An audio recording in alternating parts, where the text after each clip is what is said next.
Salam əziz müəllimələr. Mən Şükürova Ülviyə.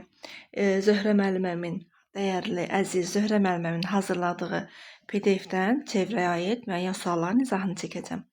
Deməli, bizə ikinci sualda nə deyir? Deyir ki, biz bilirik ki, eyni qövsə söykənən bucaqlar bərabərdir. Yəni, bu bucaqlar A bucağı, B bucağı, C bucağı biz görürük ki, eyni qövsə söykənib. Deməli, bu bucaqlar bərabər olmalıdır. Və biz buradan bizdən alfa çıxılsın, betanı soruşur. Əvvəlcə alfanı tapaq. Alfa çıxılsın 12 bərabərdir 30 dərəcə. Deməli, alfamız olacaq 42 dərəcə. Alfanı tapdıq. İndi betanı tapaq. 2 beta üzərinə gəlsin 4, 30 dərəcə.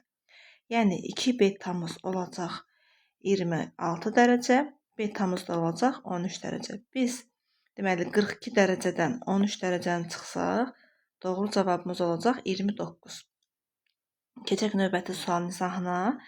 Deməli, burada bu sualda bizə deyir ki, alfa ilə betanı tap, onların da fərqini tap. Deməli, biz bilirik ki, dördbucaqların əgər daxilinə çevrə çəkmişiksə, deməli, onların bucaqlarının cəmi, qarşı bucaqların cəmi neçə olmalıdır? 180 olmalıdır.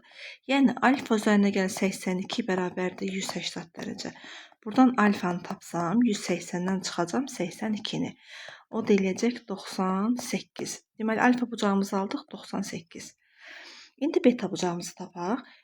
Beta ilə də 75-in cəmi o da olmalıdır. Deməli, 180 dərəcə. Buradan betanı da tapsaq, 180-dən çıxacaq 75-i. Beta bucağımız olacaq 5, deməli 105 dərəcə. Biz də 105-dən çıxsaq 98-i 7 qalacaq. Doğru cavabımız 7. Keçək digər sualın izahına. Bu sualın izahında yəni qayda var idi. Qaydada nə idi? Qövslər alfa bucağı bərabər idi. Deməli, qövslərin cəminin yarısına.